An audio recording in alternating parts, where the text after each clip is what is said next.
Bonjour à tous. Ah oui, il faut s'avancer effectivement un petit peu. Merci à tous d'être présents après ce plantureux repas. Ça résonne un petit peu, non, c'est bon. Donc j'ai le plaisir d'être ici aujourd'hui avec vous pour ce symposium Camurus, dont je remercie le laboratoire Camurus bien sûr de nous avoir proposé d'animer cette session sur l'addiction aux opioïdes et sur écrire une nouvelle histoire au-delà des traitements quotidiens. Et donc l'idée de ce symposium, ça va être de voir un peu toutes les questions qui peuvent se poser aujourd'hui par rapport au bouleversement qu'on est en train de vivre sur l'arrivée de nouvelles galéniques. Et puis on voit que ce bouleversement, il fait aussi réémerger des problématiques qui sont plus anciennes, qui sont probablement encore à traiter. Donc j'ai le plaisir de vous introduire un peu les différents intervenants. Une première communication sur la question du lien ville-hôpital dans le trouble de l'usage des opioïdes, avec la question qui se pose sur est-ce un duo nécessaire pour les patients. Donc j'ai le plaisir pour cette communication de la faire moi-même avec le docteur Nicolas Québé qui est à ma gauche. Nous aurons ensuite une présentation sur les antalgiques opioïdes et savoir un peu quelle prise en charge, notamment dans ce contexte de buprenorphine d'action prolongée, avec le docteur Mathieu Chapuis de Lyon. Puis des aspects de discussion sur la réduction des risques et des dommages et la place que la BAP peut avoir dans ce contexte de réduction des risques et des dommages avec le docteur Pascal Melin. Et enfin, pour terminer, une illustration clinique avec la complexité que peuvent amener certaines situations cliniques dans notre pratique et comment la BAP peut éventuellement se positionner par rapport à tout cela. Je n'ai absolument pas mis le chronomètre, donc je vais le mettre maintenant.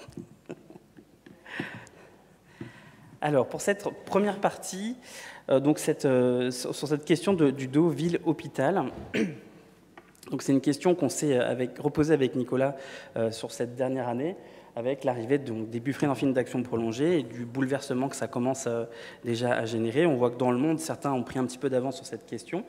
Et on s'est donc demandé s'il y avait peut-être un point d'actualité à faire sur cette question-là, revoir un petit peu les différents enjeux que ça pouvait recouvrir. Et on a mené 2 enquêtes qu'on va vous présenter donc de manière très préliminaire. C'est les premières analyses qu'on va vous présenter aujourd'hui. Voilà nos liens d'intérêt avec différents laboratoires. Alors, quel état des lieux sur ces opioïdes, ces troubles d'usage d'opioïdes en 2025 en France? Donc, on a des données toutes récentes qui ont été proposées par l'OFDT notamment. En France, on a encore 2% d'adultes qui ont expérimenté l'héroïne au cours de l'année, 0,3% qui ont un usage au cours de l'année. Ça touche aussi les jeunes, même si ce n'est pas les produits principaux, avec 0,4% des jeunes qui ont expérimenté l'héroïne. Et on sait que souvent, c'est des profils particuliers qui ont une tendance à co-consommer, donc ils ont aussi des usages d'autres substances, et c'est aussi souvent associé à des problématiques de santé mentale altérées. 3/4 des usagers de Carude ont aussi consommé un opioïde au cours du mois passé, donc on voit que c'est aussi un lieu où on a une population qui est encore bien concernée, alors même qu'on le verra, la disponibilité des opioïdes, et notamment de l'héroïne, est plutôt en baisse. Je l'ai dit, une polyconsommation qui est de plus en plus fréquente, un marché qui est en grand bouleversement avec la disparition quasiment, pas la disparition, mais en tout cas la forte réduction de la production d'héroïne et donc de la disponibilité, et à contrario, l'augmentation de l'arrivée d'opioïdes de synthèse et par exemple en France d'énitazène, dont vous avez dû commencer à entendre parler. Alors en termes de TAO maintenant, à peu près 150, c'est très précis d'ailleurs, 155 762 patients sous TAO en 2023, donc c'est remboursé, sous-entendu, 177 000 en 2019. En termes de proportion, 46% de méthadone et le reste en buprenorphine, ce qui nous amène à une couverture d'à peu près 70% selon l'Agence européenne sur les addictions. Donc c'est plutôt une très bonne couverture au niveau européen. Il y a quelques pays qui sont encore devant nous, mais globalement, on s'en sort pas si mal. En dose moyenne quotidienne, par contre, sur les prescriptions en ville, là, on est quand même un petit peu moins bon. On a des posologies qui sont souvent trop faibles, autour de 50 mg en moyenne pour la méthadone, alors que la posologie recommandée est plutôt autour de 60 à 100, et on est autour de 8 mg, 8,7 précisément pour la buprenorphine. Là aussi, on est quand même plutôt sur le bas de la fourchette thérapeutique. Donc les patients accèdent plutôt bien, finalement, mais on le voit à des doses qui ne sont pas tout à fait suffisantes, et on sait que des doses insuffisantes, le craving reste, et du coup, les rechutes sont plus fréquentes. On a aussi, à l'opposé, plutôt 6% de posologie supérieure à 32 mg en 2020. C'était 2% seulement en 2011. Donc on voit qu'il y a, peut-être en réaction aussi à l'élargissement de la posologie dans la RCP, une augmentation des doses, et notamment des doses un peu plus fortes. En ville, on ne va pas se cacher sur les prescriptions de ville, 90% des prescripteurs sont des médecins généralistes. Donc quand on parle de TUO et quand on parle de TAO, excusez-moi pour ces acronymes, on ne peut pas faire l'impasse de la place des médecins généralistes dans ce parcours de soins. Donc ce rôle, il est essentiel. Il a été essentiel d'ailleurs dès le démarrage des TAO. Les médecins généralistes ont largement participé au succès de ce traitement. Il y a quand même des freins qui sont identifiés aujourd'hui à cette prescription des TAO par la médecine générale. Le mésusage, la crainte du mésusage, on va le revoir dans l'étude qu'on va vous présenter ensuite. Ça reste aujourd'hui une préoccupation centrale des médecins généralistes, une crainte qu'ils peuvent avoir par rapport au fait d'accompagner ces patients. Il y a aussi beaucoup de craintes liées au manque de formation, et ça, tous les médecins généralistes, notamment les plus jeunes que vous allez rencontrer, vont vous le dire. Il y a un défaut de formation extrêmement important, pas que pour les médecins généralistes d'ailleurs, pour à peu près tous les médecins. Et donc il y a une peur de ces traitements agonistes opioïdes, alors qu'un addictologue vous dira que c'est probablement un des trucs les plus simples à prescrire, mais pas pour les autres. Il y a une diminution aussi du nombre de médecins généralistes prescripteurs. Il y avait des gros prescripteurs de TAO chez les médecins généralistes qui sont plutôt à un âge où ils partent en retraite et ils ne sont pas forcément remplacés. Donc on a aussi un nombre de prescripteurs disponibles qui baisse. Et on a pourtant une demande qui est extrêmement importante avec aujourd'hui, on le voit, c'est très, très vrai en addictologie et ça commence à le devenir pour les opioïdes, des relais qui sont très compliqués, un repérage qui n'est pas forcément fait et des délais avant initiation qui sont trop longs. On ne l'a pas dit, mais aujourd'hui, la moyenne, c'est 14 ans entre le début des consommations et l'initiation d'un traitement, ce qui est un petit peu compliqué. Donc finalement, quelle place que la buprenorphine d'action prolongée peut avoir dans cette équation? On ne va pas le redire, mais c'est un traitement qui fonctionne très bien, qui est très efficace. Et surtout, quel point de vue peuvent avoir les médecins généralistes sur cette question? Donc sur le mésusage, un rapide rappel, 2 définitions qui ont été proposées dans les travaux de médecine générale, notamment les travaux de thèse.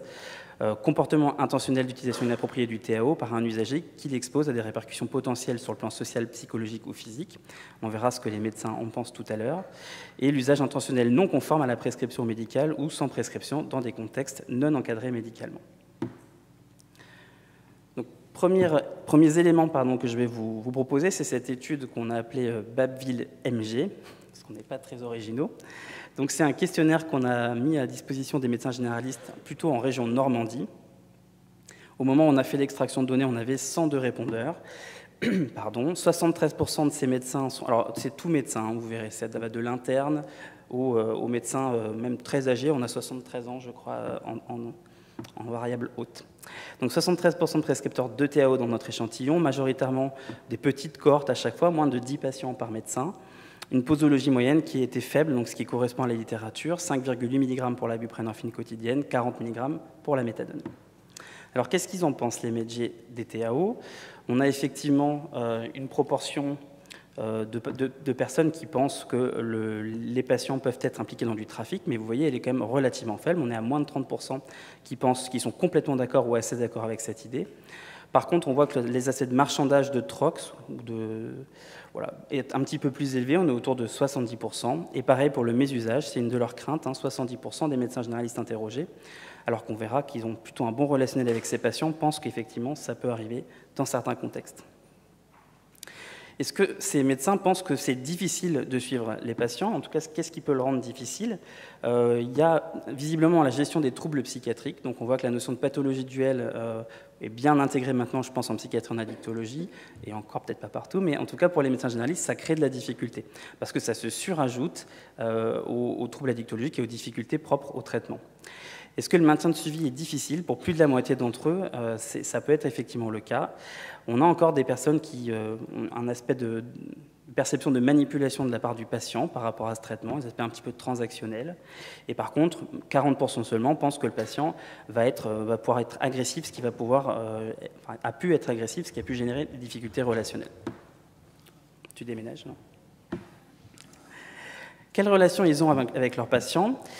Eh bien, écoutez, à quasiment 60%, ils pensent que les patients observent bien leur traitement agoniste opioïde. 60% aussi ont une relation de confiance qui est satisfaisante, sachant qu'on a mis les neutres, on ne les a pas intégrés bien sûr, mais il y en a aussi.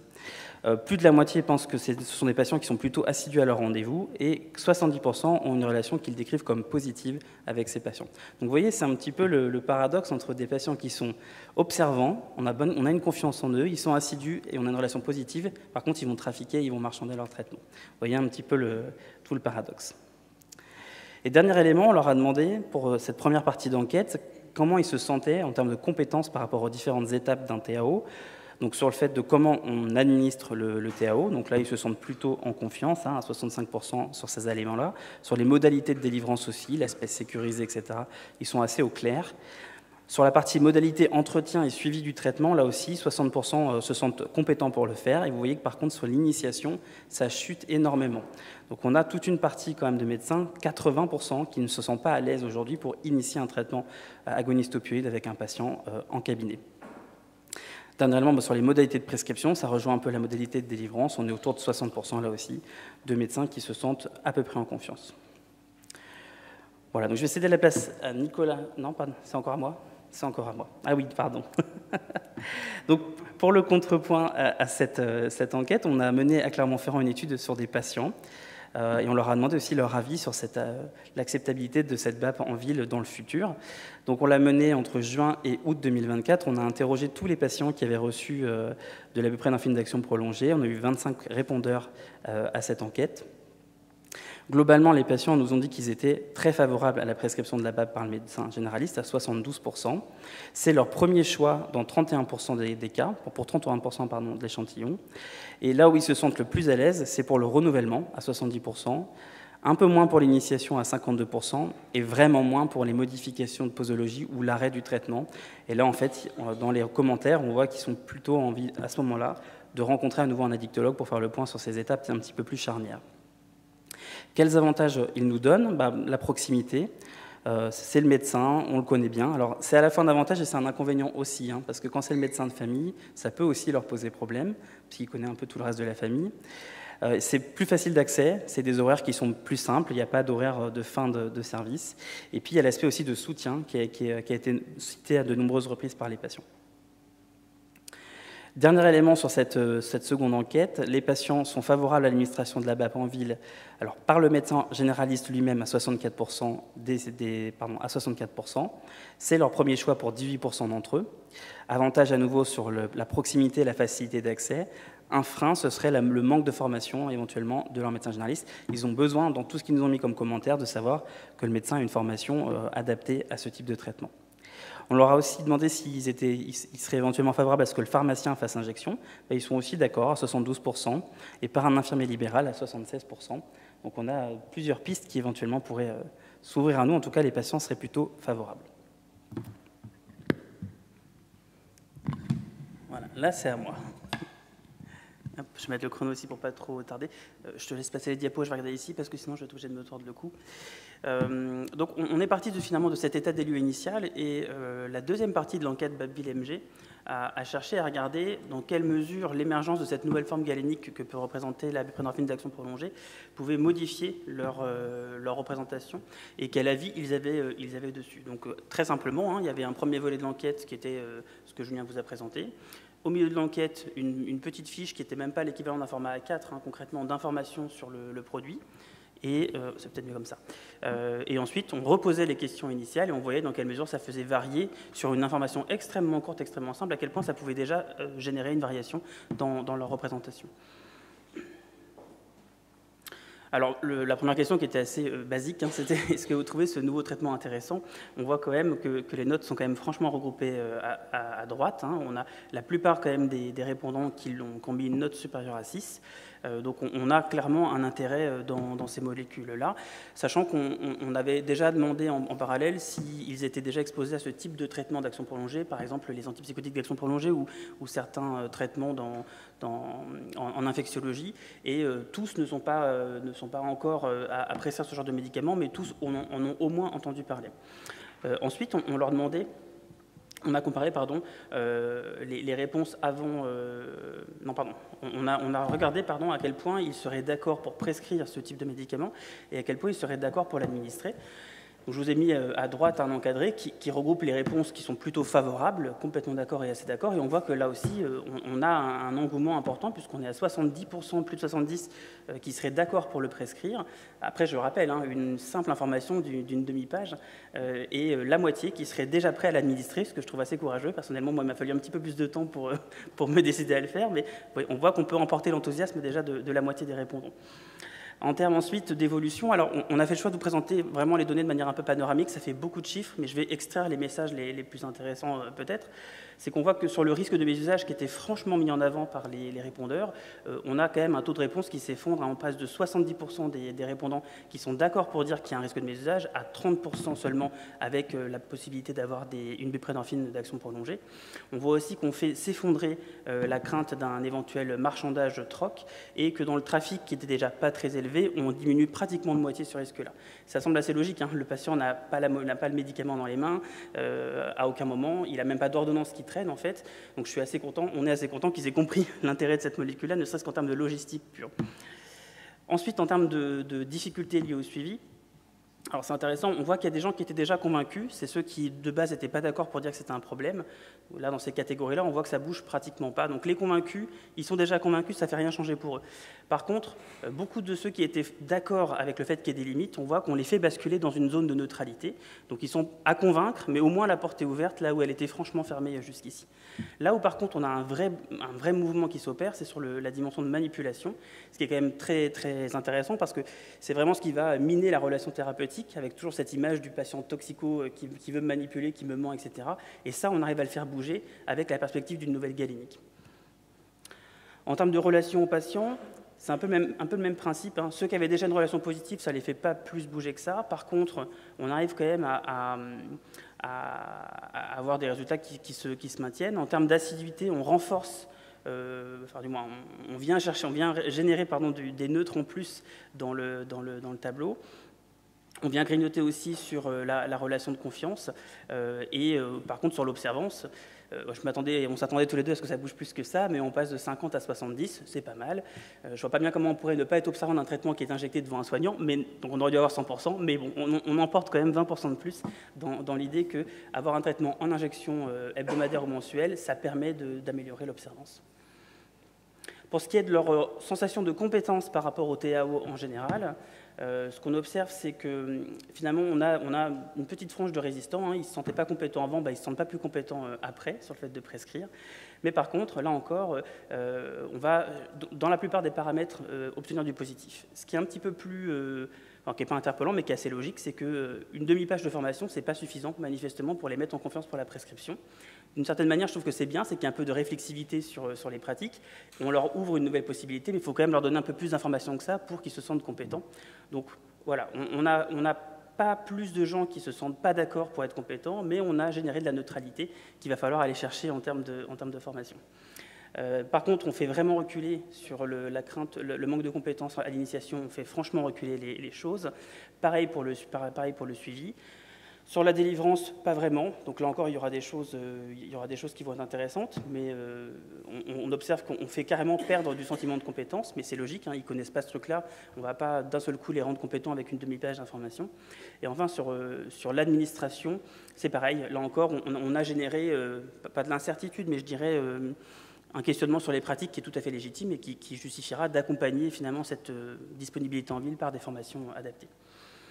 Ensuite, en termes de représentation plus globale, les médecins généralistes estimaient à plus de la moitié que cela pourrait améliorer la relation avec le patient.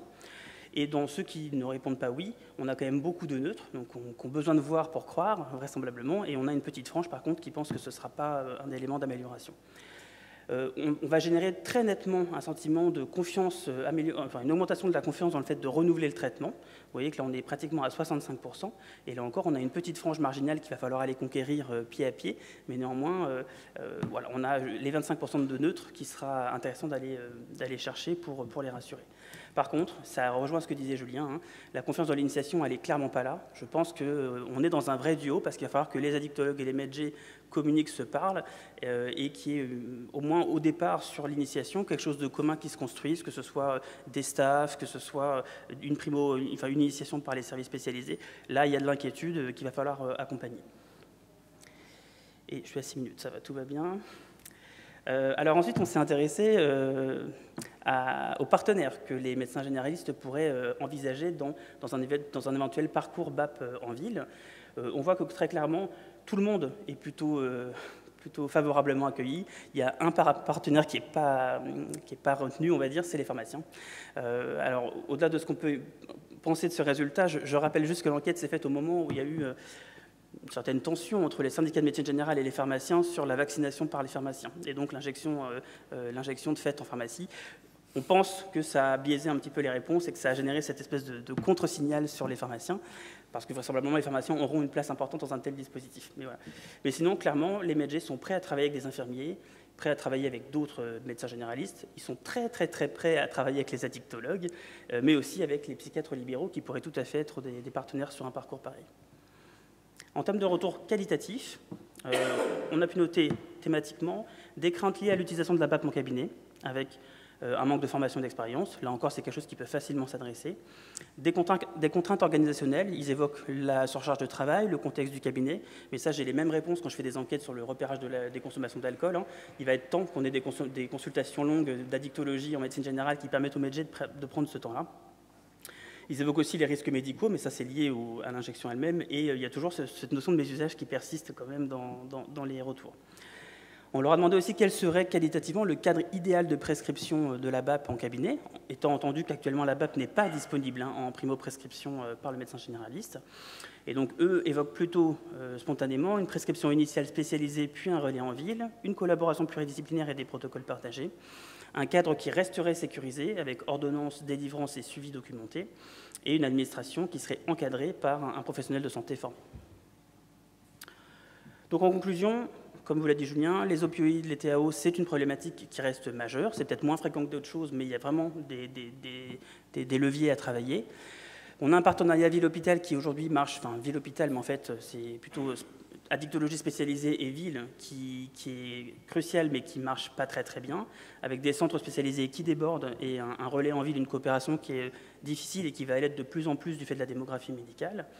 On a là, pour une fois, une nouvelle forme galénique très particulière qui émerge, qui pour l'instant est réservée aux centres spécialisés.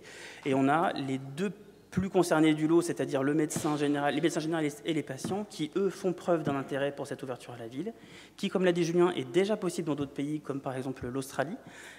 Donc on a des exemples d'endroits où ça marche. C'est acceptable pour les patients, pour les médecins généralistes, et donc il y a quand même un cadre à anticiper et à co-construire entre patients et professionnels et pouvoir public. Voilà, je vous remercie.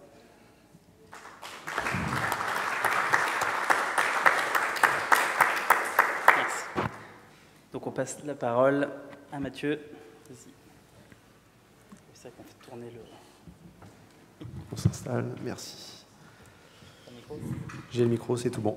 Du coup, moi je suis Mathieu Chapuis, je travaille donc aux Hospices Ville de Lyon, à mi-temps au XAPAT de l'hôpital de la Croix-Rousse et à mi-temps au service universitaire d'addictologie de Lyon. Et donc je vais vous parler ma pratique sur les antalgiques opioïdes et quelle prise en charge. Donc vous l'avez peut-être vu sur le programme papier, c'était pas le bon sujet et ce sera plus intéressant ça. Déclaration d'intérêt public, donc prise en charge par Camurus. Au niveau du plan, je vais vous parler du Serlam, pour vous expliquer ce que c'est, faire une petite introduction, parler du tramadol, je vais vous expliquer pourquoi, modalité de sevrage, la codéine, également modalité de sevrage, et puis en conclusion. Alors, qu'est-ce que le Serlam ? Le Serlam, c'est le centre source lyonnais des addictions médicamenteuses. C'est au sein du service du professeur Roland, du service universitaire d'addictologie de Lyon, et ça a été créé en mai 2022, parce qu'en fait, on s'est rendu compte qu'il y avait de plus en plus de troubles d'usage avec les médicaments prescrits, d'accord, donc les addictions médicamenteuses. Donc juste quelques petits chiffres, en 2024, on a reçu donc 108 patients pour 126 problématiques addictives, ce qui a mené à 334 consultations, avec un sexe ratio à peu près équilibré. Et dans les produits, nous avons globalement une grosse moitié, ce sont les antalgiques opioïdes, ça est à une personne, et à l'intérieur de ça, c'est même le tramadol qui est majoritaire, suivi de la codéine et des autres, c'est-à-dire fentanyl, opium, sulfate de morphine, oxycodone. La deuxième partie qui fait un gros tiers, ce sont les benzodiazépines, et puis nous avons à peu près 8% de prégabaline, et le reste, c'est du autre. Alors, en introduction, donc vous savez, la douleur est une expérience sensorielle et émotionnelle désagréable, liée à des lésions tissulaires qui sont réelles ou potentielles ou décrites en termes de telles lésions, hein, selon l'association internationale. On a des douleurs aiguës, des douleurs chroniques, hein, quand elles durent plus de 3 mois. Et puis, au niveau des types de douleurs, il y a des types nociceptives, neuropathiques, sympatériales, comme la fibromyalgie, ou psychogènes, par exemple liées à la dépression. Quand on regarde un petit peu les chiffres, alors les études sont un peu anciennes, mais peu importe, dans la population générale, on a quand même 22% de gens qui souffrent, qu'on a douleur, et dans la population addicto, c'est 3 fois plus. D'accord ? Donc, il faut toujours prendre en compte quand le patient vous dit « j'ai mal », même s'il a des fortes doses de traitement de substitution. Ça, c'est essentiellement lié, mais pas que, à la tolérance et le phénomène d'hyperalgie induite par les opioïdes. Alors, il faut utiliser des traitements adéquats. Quand je parle de traitement adéquat, je pense que ça, ce tableau-là, les paliers 1, 2 et 3, ça tout le monde connaît. C'est une classification OMS de 86, mais uniquement dans le cancer.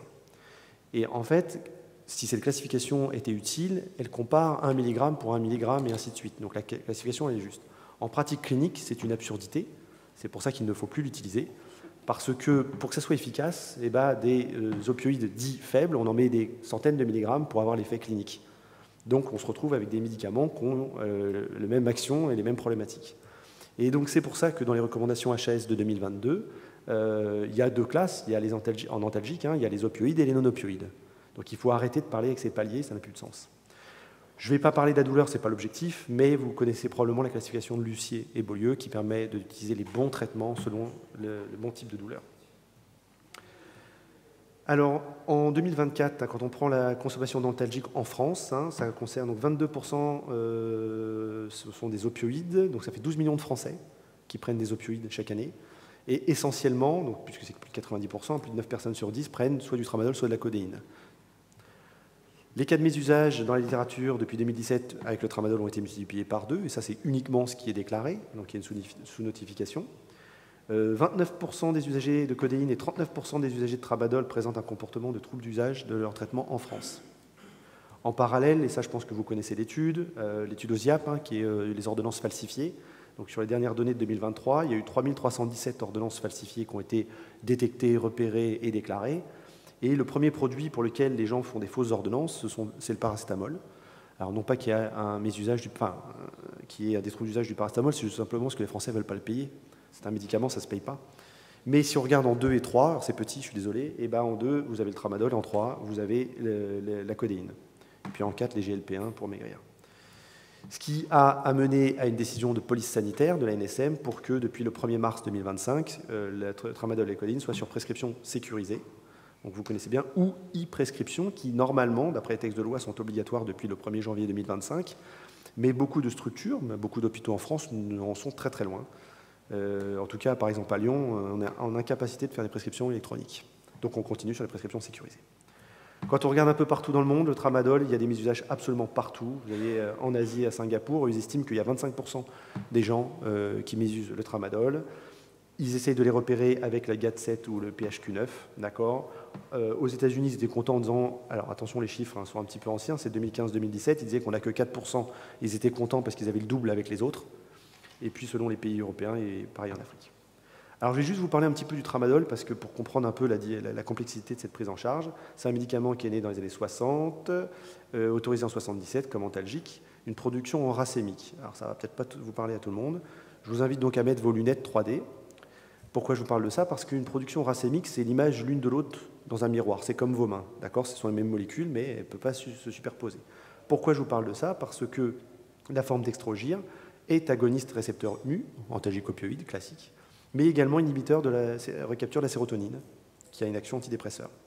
Et la forme lévogir, elle est inhibiteur de recapture de la noradrénaline, ce qui a un intérêt dans la prise en charge de la douleur, d'accord, mais qui du coup n'est pas qu'un opioïde. Ce qui veut dire qu'il y a une double action, mais quand on fait un sevrage, il y a un double sevrage. En plus de ça, le tramadol est métabolisé par des cytochromes, les enzymes qu'on a en partie dans le foie, pas que, avec le cytochrome 2D6 et le 3A4. Et c'est le métabolite M1 qui est 6 fois plus puissant sur le récepteur mu.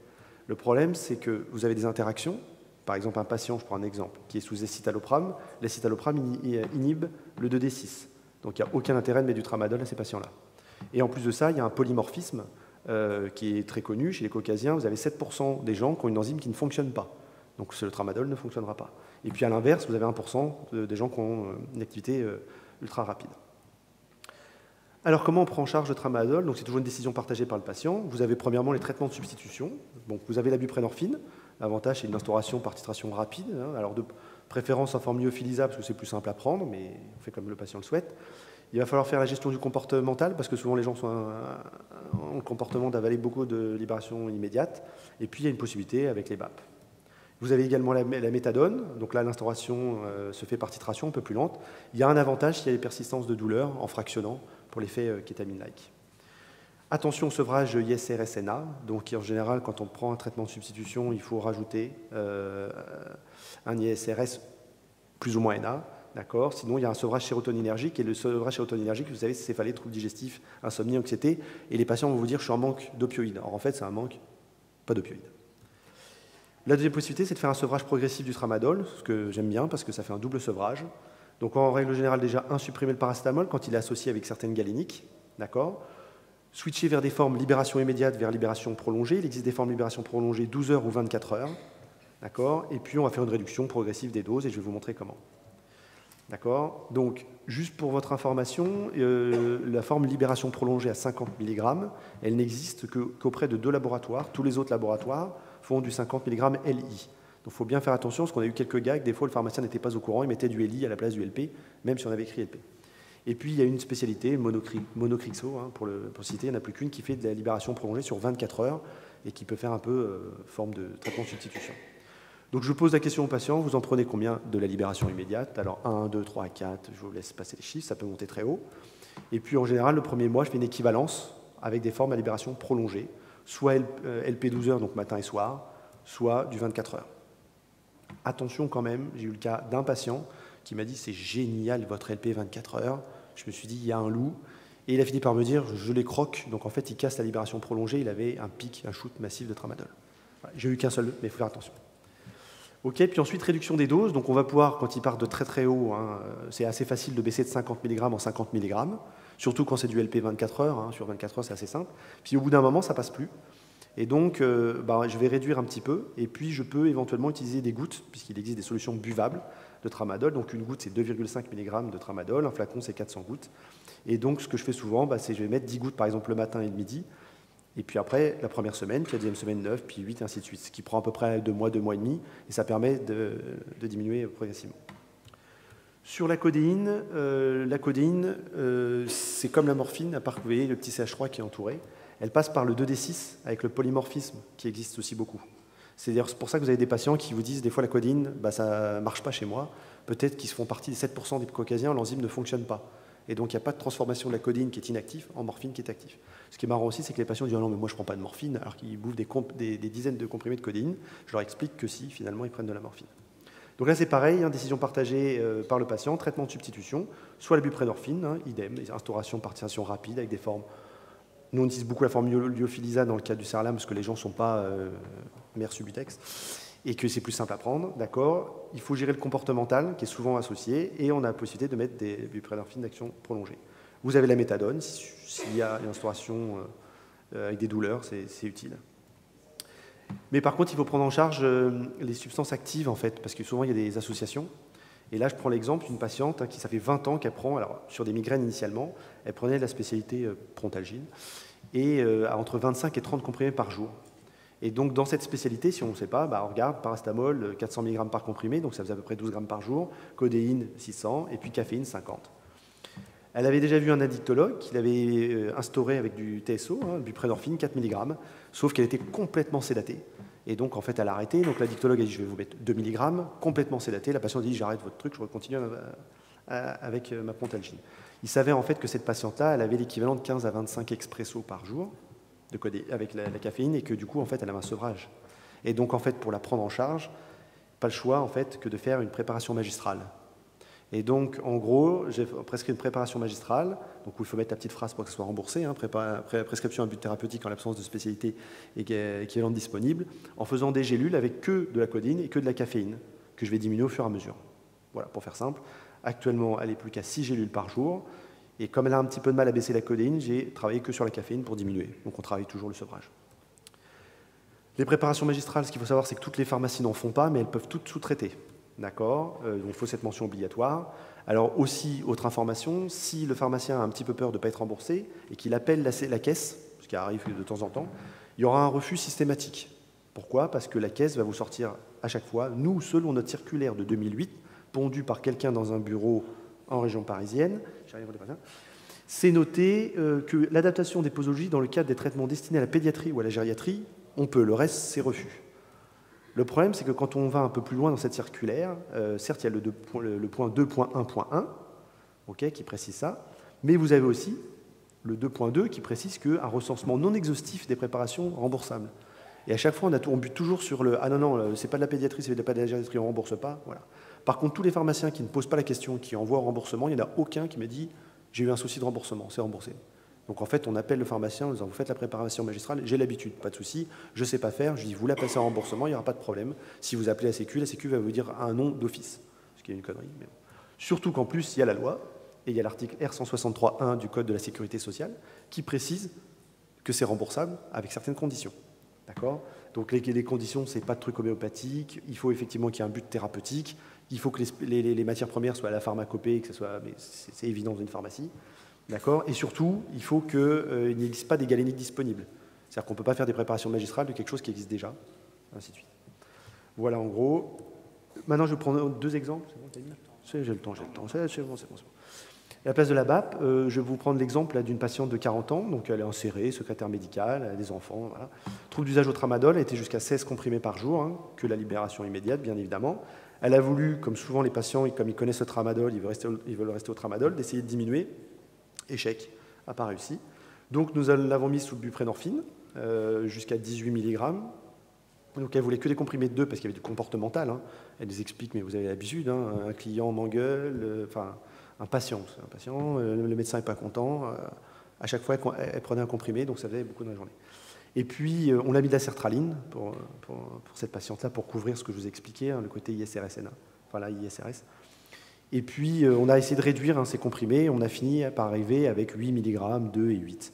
Et puis, on l'a passé sous buprenorphine d'action prolongée à 128 mg dans un premier temps. Au tout départ, elle était extrêmement anxieuse parce qu'elle s'est dit en fait, j'ai plus de comprimés, ça ne va pas. Donc, on a rajouté les premiers mois des comprimés de 2 pour la rassurer, en plus de la buprenorphine, qu'on a réduit au fur et à mesure. Depuis, elle est totalement stabilisée. On l'a diminuée au fur et à mesure. Elle est actuellement à 64 mg, tout va très bien, et alors elle est en demande de continuer à diminuer. Je lui dis, on a deux possibilités, soit on va espacer les doses, soit on peut repasser au comprimé. Alors là, elle m'a dit, il est hors de question que je revienne au comprimé, plus jamais de ma vie. Donc on va essayer d'espacer les doses pour diminuer. Et enfin, une autre patiente, 46 ans, sans emploi, fibromyalgique, donc toujours difficile à prendre en charge, multipathologie. Elle est adressée par le centre de la douleur, parce qu'ils n'arrivent pas à la sevrer, donc elle est prescription fentanyl en patch, mais surtout 16 fois du fentanyl à libération immédiate, Titusette. Donc on va la passer sous méthadone jusqu'à 80 mg en hospitalisation, mais très rapidement elle va rechuter et elle va monter jusqu'à 28 comprimés de fentanyl. Donc là on va de nouveau l'hospitaliser, on va essayer du coup la buprenorphine avec l'idée de la passer sous buprenorphine d'action prolongée, parce qu'en fait, même avec la méthadone, il fallait prendre, ça n'allait pas. Et donc, dans un premier temps, on va la faire en 7 comprimés de 2 mg pour essayer de jongler aussi avec les douleurs, hein, la prise en charge de la douleur. Mais ça lui rappelle trop les prises de fentanyl, et donc on va passer sous BAP à 32 mg puis à 160, et elle est stabilisée depuis à ce niveau-là. Et donc, en conclusion, les principaux opioïdes utilisés en France sont le tramadol et la codéine. Il y a de nombreux cas de mésusage. Nous, on en a vu un peu apparaître, parce que sur prescription sécurisée, certains sont sortis du bois en disant je ne peux plus faire des photocopies. Donc finalement, c'est que j'ai un petit souci, donc je viens chercher de l'aide. Ça se prend en charge comme tous les opioïdes, avec une petite spécificité pour le tramadol, que vous avez en fait l'antidépresseur intégré dedans, et vous le savez, on ne fait jamais de sevrage aux antidépresseurs, brutalement en tout cas, et avec les outils que vous maîtrisez tous ici, c'est-à-dire soit la buprenorphine en comprimé sublingual ou lyophilisa, soit d'action prolongée, soit la méthadone, en fonction des situations, de ce que le patient souhaite, et avec les outils adaptés. On peut faire aussi un sevrage par diminution lente et progressive. Finalement, c'est ce que je préfère, parce que du coup, on fait les deux en même temps. Sinon, il faut rajouter un antidépresseur. Voilà, je vous remercie de votre attention, et n'oubliez pas effectivement l'analoxone pour sauver des vies.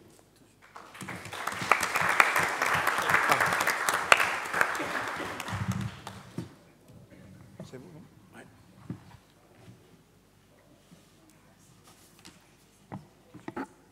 On y arrive.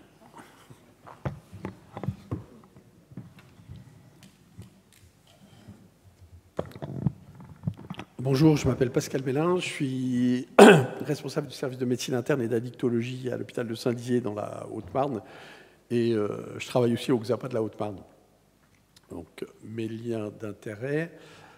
Ce que je vous propose aujourd'hui, c'est une réflexion à partir de notre expérience. On a pu, localement, avec le DIM, permettre la prise en charge et l'injection des patients sous BAP en hôpital de jour, ce qui nous a permis de pouvoir très facilement prescrire et ce qui nous amène cette expérience de 54 patients traités par BAP entre janvier 2023 et décembre 2024. Les patients venaient essentiellement de traitements stabilisés par méthadone ou par buprenorphine, mais aussi des opioïdes ou des opiacés. C'était du tout venant. J'ai envie de dire que j'ai pu, avec l'équipe, acquérir une compétence progressive et ce qui m'amène aujourd'hui à vous proposer une réflexion sur la réduction des risques. On a d'abord proposé des traitements aux patients qu'on voyait en consultation d'addictologie, comme un relais des patients qui en avaient marre de prendre un traitement par buprenorphine sublingual. On leur a proposé, certains nous ont dit oui, certains nous ont dit non. Et comme on avait cette facilité d'accès, on l'a essayé. J'ai revu dans les différentes études, effectivement, que la plupart des études qui avaient été publiées partaient de gens qui étaient déjà sous traitement de substitution. Aujourd'hui, on en est à proposer dans le service des relais directs de patients qui viennent en consommant des opiacés à leur proposer la BAP. L'étude OPAL 2 qui avait été présentée à la THS et qui sera encore représentée aujourd'hui en 2025, 100% des patients avaient un traitement de substitution préalable. La BAP permettait une sécurité. Et je me suis souvenu de vieux discours qu'on entendait dans des ATHS il y a une dizaine d'années où on parlait de bas seuil et de haut seuil. Et j'ai eu l'impression que ce qu'on faisait actuellement, c'était essentiellement du haut seuil. On prenait des patients hyper bien stabilisés sous buprenorphine qui ne nous posaient aucun souci et on leur proposait un relais par BAP. Et la question était de dire, est-ce qu'il n'y aurait pas une place pour le bas seuil ?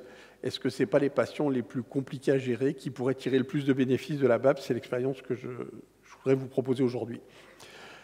Donc sur ces 54 patients qui sont leurs propres témoins avant et après l'instauration de la BAP, 8 ont eu des overdoses dans les 6 mois précédents et 3 ont eu des overdoses dans les 6 mois après l'instauration de la BAP. Et chose intéressante, 2 patients qui ont eu des overdoses avaient arrêté leur traitement BAP. C'est-à-dire qu'ils étaient revenus à des consommations ou étaient revenus, pour un dont je me souviens, est revenu à son traitement de substitution antérieur en sublingual en me disant « moi j'ai besoin de mon traitement tous les jours, je ne suis pas en manque, mais un mois ça ne me va pas, il me faut le contrôle de ma consommation ». Donc je pense que la BAP pourrait être un outil de RDR dans les années à venir. C'est un outil de RDR pour le patient, mais c'est aussi un outil de RDR pour les professionnels. Sur ces 54 patients initiés, 8 venaient de structures médico-sociales. Je pense aux CHRS, aux ACT et aux lits halte soins santé, où on avait particulièrement des patients qui étaient difficiles, des éducateurs qui nous disaient « ouais, il est consommateur d'alcool, on ne peut pas lui laisser son traitement, il faut que ce soit l'infirmière qui donne, tous les jours on le met sous clé, est-ce que c'est à nous les éduques de gérer les traitements opioïdes, de les garder, etc. » La discussion, on a été rencontrer les équipes et on a proposé pour ces 8 patients d'expérimenter avec leur accord le passage sous BAP.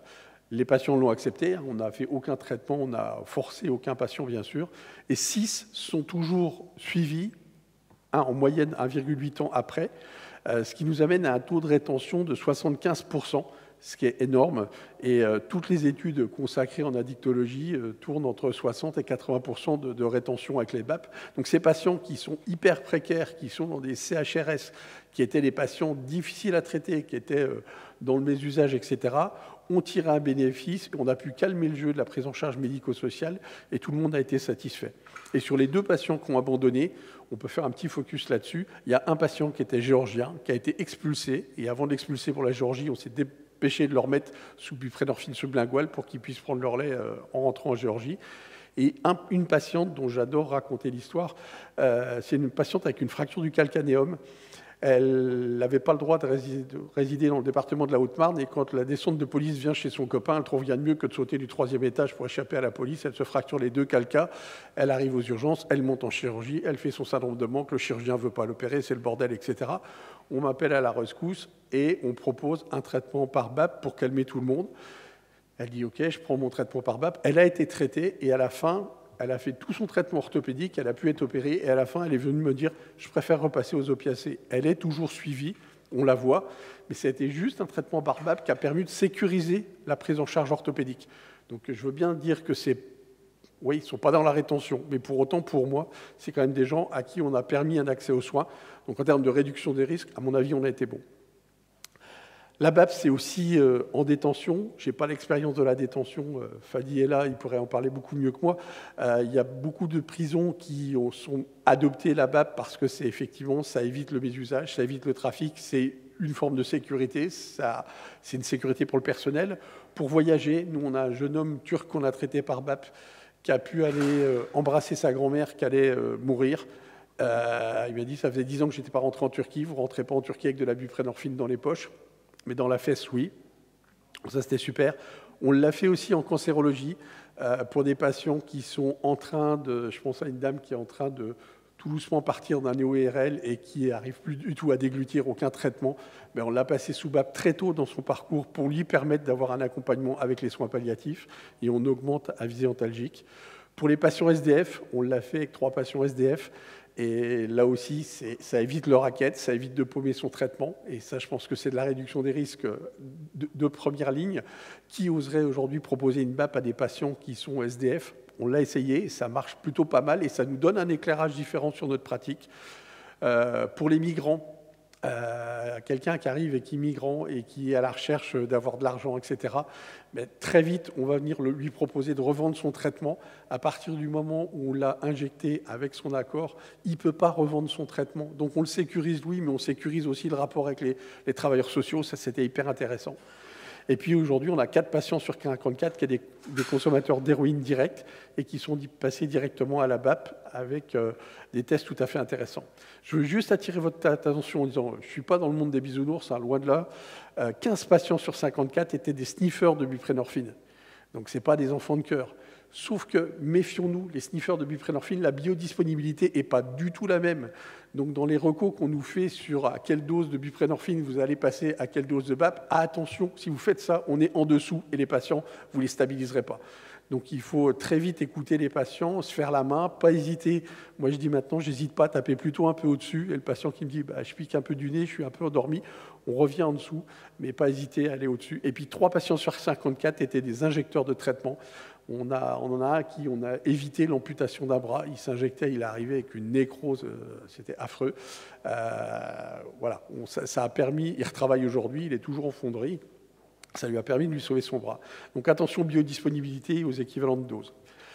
L'arrêt de la BAP, est-ce que c'est un échec de RDR? J'ai un patient qui est décédé, qui était cirrhotique, post-hépatite C, avec une cardiomyopathie, qui a fait juste une péritonite et qui est mort sur table.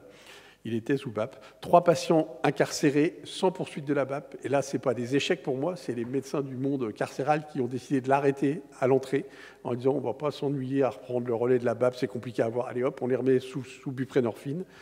Ce patient géorgien qui a été expulsé. Et puis, chose intéressante, sur mes 54 patients, au bout d'1 an et demi, j'ai 4 patients qui sont en fin de traitement par TSO. On a pu les sortir, j'ai plus de 6 mois de retour, je continue de les voir, on continue d'avoir des tests urinaires, c'est des guéris de la buprenorphine, donc 4 sur 54, on est à un petit 8%. Ça pourrait être aussi une façon de sortir des traitements de substitution. Ce n'est pas notre objectif premier, je ne rentre pas dans ce débat-là, mais ça pourrait être une façon de retarder les injections. J'ai l'habitude de dire aux patients, la BAP, ce n'est pas un traitement qu'on arrête, c'est un traitement qu'on oublie. Pas plus tard que la semaine dernière, il y a une dame qui a oublié de venir à son traitement pour injection. Quand on l'appelle, on dit ça va bien, elle lui dit oui, on se voit la semaine prochaine. Non, c'était cette semaine que tu devais. Ah merde, je ne me suis pas rendu compte.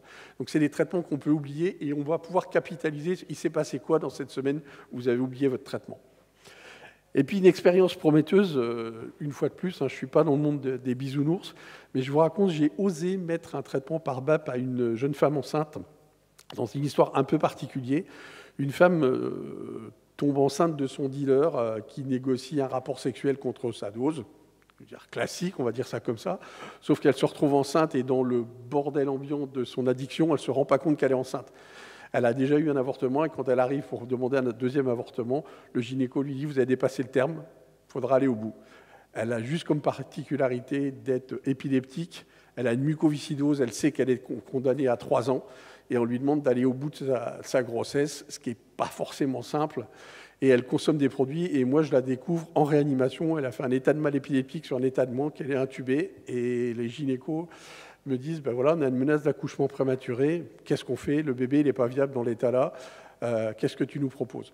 Et en accord avec, là, c'est la seule fois où j'ai fait un traitement à demi-vie courte, on l'a injectée sous BAP, on l'a réveillée, elle a accepté de continuer. On l'a revue une seule fois, on était à ce moment-là à 7 mois de traitement, on l'a revue une fois le dernier mois, elle avait repris 5 kilos, le bébé allait bien, elle avait arrêté de consommer de la cocaïne, il restait quelques traces zéro, mais elle avait largement diminué ses consommations. Le 1er août, quand on la revoit, tout va bien, les gynécos sont spectaculairement satisfaits de l'évolution. Le 28 août, elle accouche d'une petite fille de 2,6 kg, 46 cm, Apgar à 10, pas de syndrome de manque, tout se passe bien. L'enfant a pu sortir rapidement de la maternité. Et c'est grâce à la BAP que le service materno-infantile a accepté de lui redonner son enfant. C'est-à-dire, si elle avait été sous n'importe quel autre traitement de substitution, elle a été cataloguée comme mésuseuse, et donc du coup, elle n'aurait absolument pas pu avoir son bébé.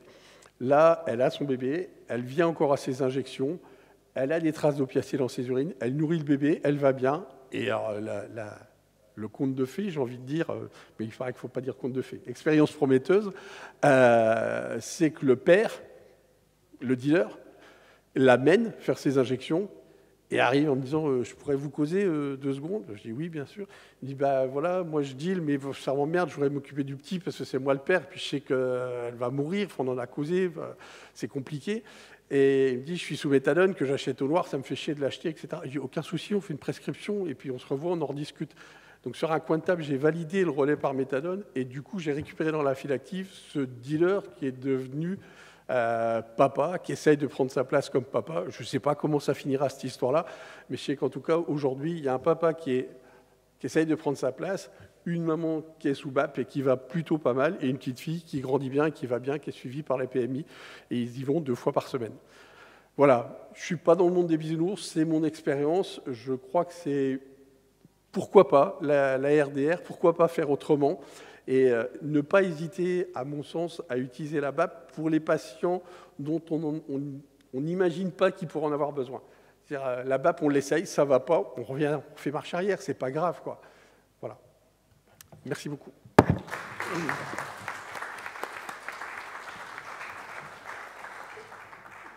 Merci Pascal, et on va compléter ces illustrations cliniques par une histoire charentaise.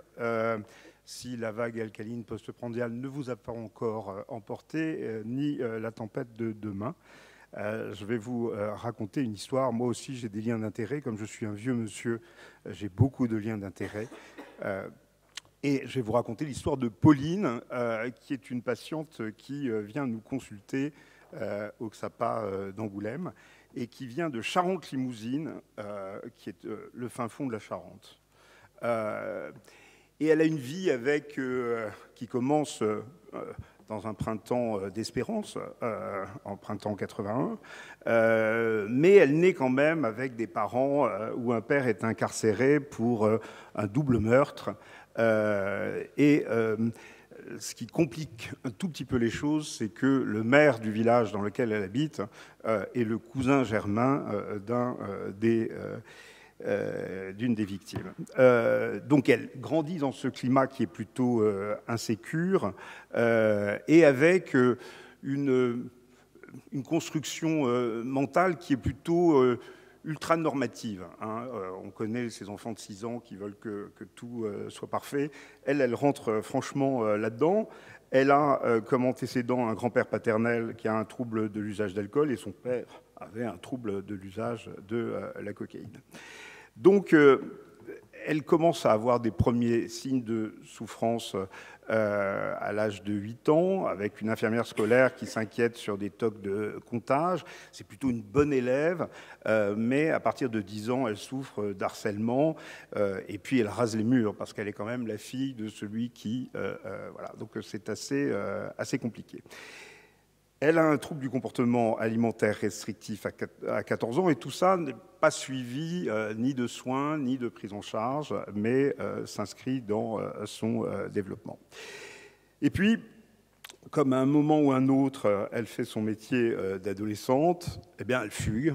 Et à 16 ans, elle essaye d'échapper non seulement à la pression du regard de tout le monde, mais surtout celui de sa mère, qui commence à être un tout petit peu compliqué. Et elle part s'encanailler à Bordeaux. Alors, elle fait quand même un virage à 180 degrés, puisque du coup, elle rentre très rapidement dans un squat. Elle est hébergée chez des amis, puis dans un squat. Elle fume ses premiers pétards et elle a ses premiers traits d'héroïne.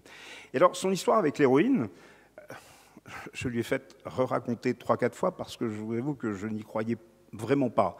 Puisque moi, je la vois bien des années après, et elle me raconte que son histoire n'a duré que 6 à 9 mois, avec simplement des prises d'inhalation exclusive d'héros, maximum 1 G par jour. Et elle fait tout ce chemin-là de descente.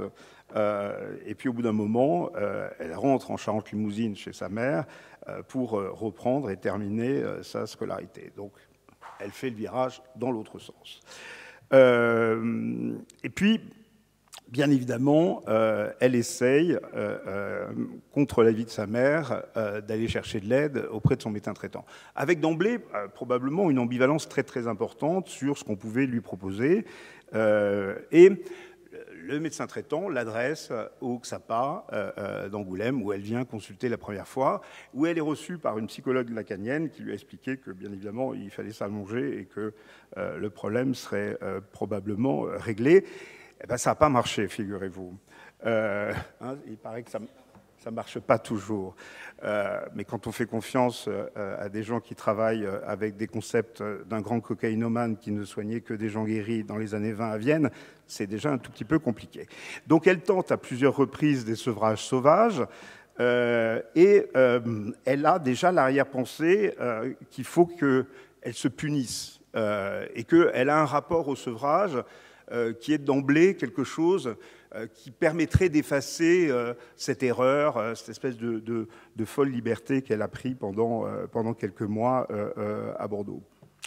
Et le médecin traitant va finir par lui proposer de la buprenorphine au dosage Péros à 24 mg.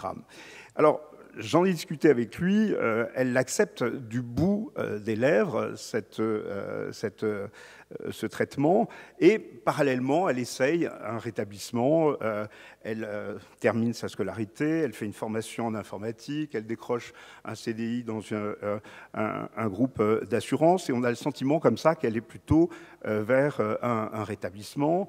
Elle donne naissance à une petite fille, et puis elle a une passion totale qui est l'équitation. Ça tombe bien, en Charente-Limousine, il y a de l'herbe et des chevaux, donc elle essaye de se rétablir comme ça. Et puis les premières années, elle fractionne très très vite son traitement, et elle le fractionne probablement dans une ambivalence majeure, dans une compliance interne qui est vraiment mal assouvie à ce traitement, et elle va se battre contre ce traitement pendant de très très longues années. C'est-à-dire que de temps en temps, elle dit 24 mg, c'est trop, donc elle fait l'écureuil, elle en garde quelques-uns, et puis donc du coup, elle ne vient pas tous les 28 jours chercher son ordonnance. Et puis dès qu'elle est en sevrage, c'est insupportable. Et donc, en cumulant les comprimés, elle va les surconsommer quand il y a des signes de sevrage. Et puis, elle va jeter les comprimés de temps en temps en disant « il y en a marre et je vais me faire un sevrage sauvage à la schlag et plus j'en bave, plus je pourrai expier ma faute morale ». Quand j'ai fait mon postdoc aux États-Unis il y a très longtemps, chez Mary John Creek, j'avais travaillé avec Elizabeth Curry dans un centre qui était le centre de Cushman, Upper East Side à New York, où on traitait beaucoup de patients à la méthadone. Et j'avais capté un mot qui était beaucoup utilisé dans la clinique d'Elizabeth Curry, qui était « Est-ce que vous êtes confortable avec votre traitement ?» Je trouvais que ce mot « confortable », je trouvais ça un peu bizarre. Mais en rentrant, pour faire le malin, pour faire celui qui a travaillé aux États-Unis, je posais souvent la question en clinique, est-ce que les patients étaient confortables avec leur TSO? Et c'est intéressant parce que ça leur parle beaucoup, ce confort. Et chez elle, il y avait un inconfort moral à prendre ce traitement. Elle avait une honte absolument absolue. Elle ne pouvait pas se considérer comme une usagère de drogue qui a besoin de soins. Donc, elle allait bien évidemment à une pharmacie très très loin, au début en vélo, puis en vélomoteur, puis en voiture pour aller chercher son traitement. Et elle ne se faisait pas rembourser. Il fallait vraiment qu'elle paye. Voilà. Donc, l'idée, c'est ça. Peut-être que Freud pourrait nous aider finalement. Physiquement, elle avait nombreux épisodes de sevrage. Et chaque année, de manière ritualisée, elle s'était dit, au mois d'août, qui était la date anniversaire dans laquelle elle était revenue au bercail, elle se disait, je vais descendre. Et elle demandait de descendre, parfois de 10 mg, puis de 5 mg. Et puis, bien évidemment, ça ne tenait pas. Et ça ne tenait tellement pas que, et c'est toujours intéressant de voir comment cette maladie addictive, qui est une roue qui n'arrête pas de tourner, finalement, le changement, les décisions, elles se prennent souvent dans des ruptures. Là, il y a eu plusieurs ruptures. Il y a eu une première rupture qui est de dialogue avec le médecin traitant, qui en avait un peu ras-le-bol de la voir arriver tard, de faire des ordonnances parfois de chevauchement. La confiance avec le pharmacien, parce que là aussi, c'était archi compliqué et difficile. Et puis, elle divorce. Et puis, dans les conséquences financières de son divorce, elle est obligée de vendre son cheval. Et là, il y a probablement un effondrement. Et cherry on the cake, plutôt que la liqueur sur la cherry on the cake, le médecin traitant part à la retraite. Donc, elle revient toute penaud au XAPA en se disant, est-ce que la psychologue est toujours là? Grâce à Dieu ou à cause, on ne sait jamais, elle n'était plus là. Et elle rencontre des soignants et elle demande de l'aide. Alors, elle demande de l'aide avec une ambivalence majeure, comme sont tous nos patients. Et quiconque sait l'intérêt dans l'entretien motivationnel de mobiliser cette ambivalence, là, il y avait du sujet quand même. Hein. Donc, elle était dans un objectif déclaré d'arrêter le traitement. Je viens vous voir pour arrêter la buprenorphine qui m'est prescrite. Ça fait 24 ans que je ne prends pas d'héros. Ça fait 24 ans que je galère et j'en suis encore à 10 mg.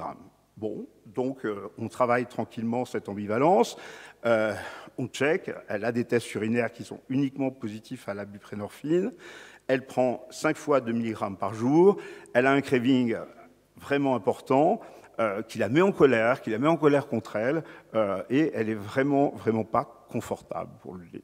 Donc on lui fait 4 propositions, puisque la demande initiale était, et dans ce dialogue clinique, un sevrage. On commence à projeter un sevrage avec une décroissance progressive, avec un sevrage hospitalier, se servir de notre hôpital de jour pour le faire, ou un sevrage ambulatoire. Et on voit bien que ça fait son chemin. Donc, en attendant, on lui propose une délivrance hebdomadaire au XAPA de buprenorphine au dosage Péros de 10 mg. Et puis, par esprit de contradiction, qui est dans mon ADN, je lui fais une proposition paradoxale d'un relais par BAP. Et, étonnamment, elle l'a accepté. Alors j'y suis allé très prudemment. Au début, je me suis dit, elle ne va pas l'accepter. Je vais lui faire. On va commencer par un BAP hebdomadaire pour voir comment. Voilà, pour essayer de voir comment ça se passe. Et j'ai été très étonné de voir que d'emblée, non, elle voulait un BAP mensuel.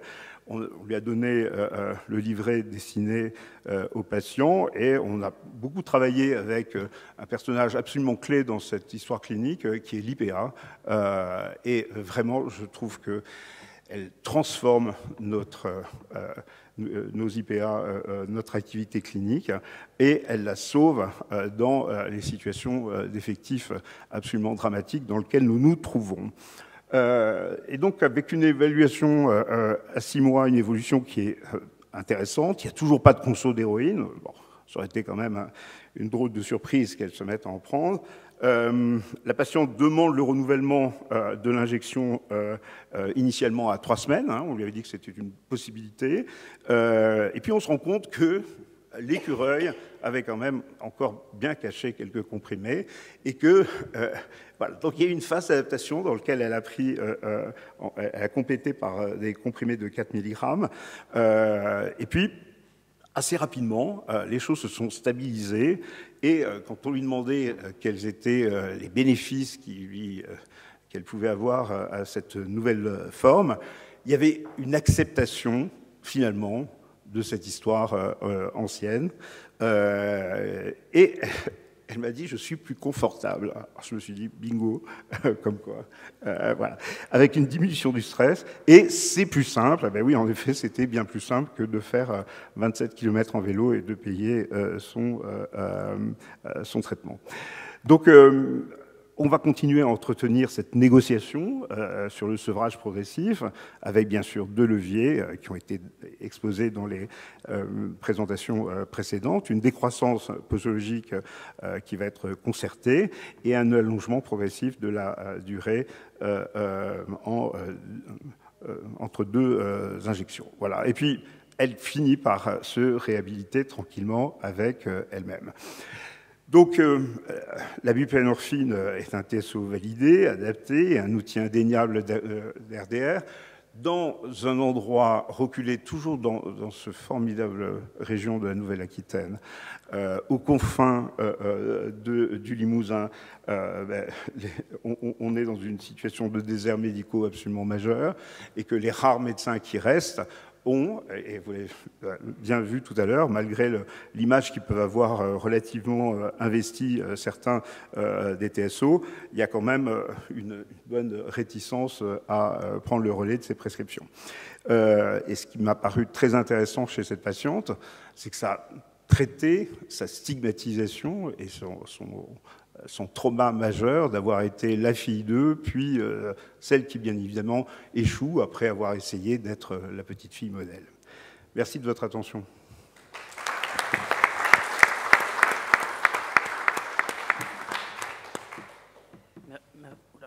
Merci Philippe. On est parfaitement dans les temps, donc on va pouvoir avoir notre petit quart d'heure de questions. Avant de donner la parole à la salle, j'essaie de faire une petite synthèse de ce qu'on s'est dit là. Ma sensation, c'est que finalement, avec les différents éclairages qu'on a pu avoir, ça renforce l'idée que la BAB vient bousculer, alors certes, les modalités de prescription, etc., mais au-delà de ça, bousculer les pratiques et les représentations, peut-être même encore plus que ce que les APAP, les antipsychotiques d'action prolongée, ont apporté, parce qu'en addicto, on a d'office cette espèce de suspicion de principe qui peut apparaître et qui, manifestement, peut être dépassée grâce à ces médicaments-là. On a beaucoup aussi la crainte décrite que, comme pour les APAP, l'injection mensuelle viendrait éloigner le patient du soin, viendrait éloigner le patient de la relation thérapeutique, et ma sensation dans quand on écoute ce qu'on a entendu aujourd'hui, c'est que finalement, je crois que c'est Pascal qui le disait, c'est un traitement qui se fait oublier, et c'est plutôt favorable parce que ça laisse du coup de la place à la relation thérapeutique. On passe moins de temps à discuter de savoir est-ce que le patient a pris, pas pris, quelle dose il a pris, etc. Et on passe un peu plus de temps à discuter du reste, en fait, des choses qui sont vraiment importantes. Julien, tu me disais une fois qu'on a passé toute notre vie professionnelle à ritualiser les patients autour de la prise pour pas qu'ils oublient, et maintenant on passe notre temps à déritualiser le patient, et je pense que là aussi il y a un petit shift dans la manière de fonctionner qui est parfaitement intéressant. Et enfin, je finirai avec le mot-clé de la présentation de Philippe, le confort. Confort, c'est ce mot que les politiciens détestent quand on nous parle d'IVG de confort ou de traitement de confort, alors qu'eux aiment beaucoup leur propre confort, curieusement. Et bien, je pense que pour nos patients, finalement, au-delà de la qualité de vie, il va falloir qu'on pense au confort. Le confort, c'est quand on met un substitut nicotinique au patient aux urgences, même s'il n'a pas envie d'arrêter de fumer, pour que ça se passe bien. Le confort, c'est aussi que le patient, il prend le médicament comme il le peut, comme il le veut. Il n'est pas obligé de se taper la stigmatisation parce qu'il va à la pharmacie avec un TAO sur son ordonnance. Et il peut aller voir sa grand-mère qui est en train de décéder en Turquie ou dans je ne sais quel pays, sans avoir la crainte de se faire arrêter par la police aux frontières. Donc finalement, on peut peut-être s'approprier en addictologie ce mot de confort. Après tout, nos patients ont des vies très inconfortables, donc si on peut leur en donner un petit peu, c'est pas si mal. Et enfin, je pense qu'il faut se dire qu'on a un outil de plus dans notre arsenal thérapeutique qui n'est pas très fourni de base. Tant mieux, c'est une bonne nouvelle, et ça laissera encore plus de marge de manœuvre à nos patients pour s'autonomiser et être libres de leur choix de traitement. Alors j'ai quelques questions en réserve, mais je vais d'abord donner la parole à la salle. Voilà. Ça sera mieux avec le micro. Juste une question et une remarque à propos des sevrages donc, du tramadol et de la codéine qui effectivement commencent à nous envahir de par la nouvelle réglementation. On a quand même, on a quand même des patients, quand ils sont dans un usage récréatif purement de ces deux substances, effectivement ces protocoles-là sont plutôt efficaces et pratiques à mettre en œuvre. En revanche, on commence quand même à avoir pas mal de patients qui nous sont déposés devant la porte par les consultations douleurs, où les collègues commencent à être dépassés, et notamment par l'oxycodone. Enfin, nous, on en a de plus en plus. Il faut croire que le rêve américain finit par nous influencer. Et dans ce cas-là, quand on a des patients qui sont authentiquement douloureux, c'est-à-dire qu'on a des vrais problèmes calamiteux de hernie discale, multi-opérés, en échec thérapeutique, etc., il y a peut-être quand même un recours intermédiaire à la kétamine qui permet de sortir un peu de cette hyperalgie aux opiacés, sans quoi c'est parfois assez compliqué. Donc je voulais savoir si c'était une alternative que vous pouviez envisager dans ces trajectoires. Et à propos des transferts de traitement sur les BAP, on a remarqué aussi qu'on avait des patients qui faisaient des relais méthadone ou Subutex pour le Buvidal, et que chez certains patients qui sont en demande de sevrage sec, parce qu'on en a, qui disent « moi je veux arrêter le traitement », eh bien, alors, je ne sais pas s'il y a des études à ce sujet, mais on propose une injection unique.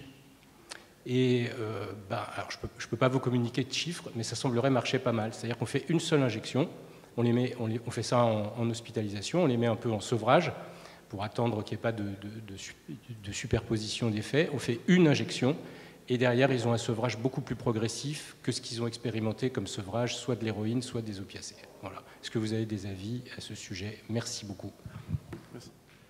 Alors sur la première partie, effectivement, on travaille avec les centres de la douleur quand il reste de la douleur.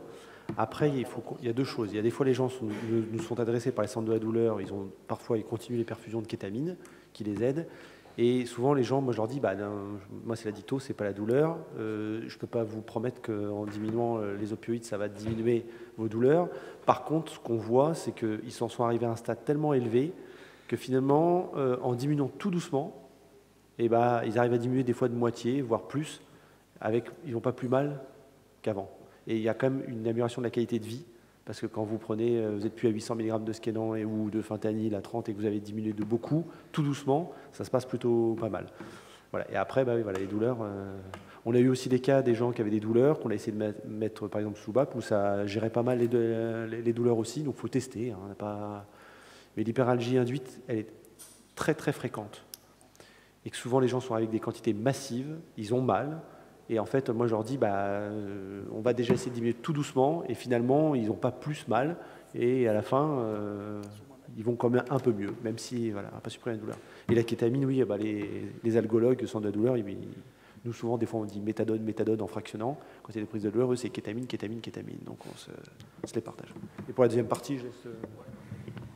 Donc pour les aspects effectivement d'injection unique qui, moi je l'appelle se laissent un peu mourir après dans le temps, pour l'instant la littérature elle est assez pauvre effectivement sur ça. Il y a quelques articles qui commencent à sortir qui montrent qu'a priori ça serait une stratégie intéressante pour l'arrêt. Dans le cas d'une personne qui veut se sevrer à sec, enfin sèchement comme on dit, peut-être la seule méfiance c'est de ne pas oublier que ce traitement-là il ne va pas durer uniquement un mois, il va durer bien plus que ça. Et finalement le sevrage il a beau être tout doux, il va finir peut-être par arriver parfois décalé de quelques mois même. Donc c'est peut-être juste moi, ma vigilance, c'est de me dire attention quand même que comportementalement et environnementalement, il n'y ait pas des facteurs de rechute qui soient majeurs.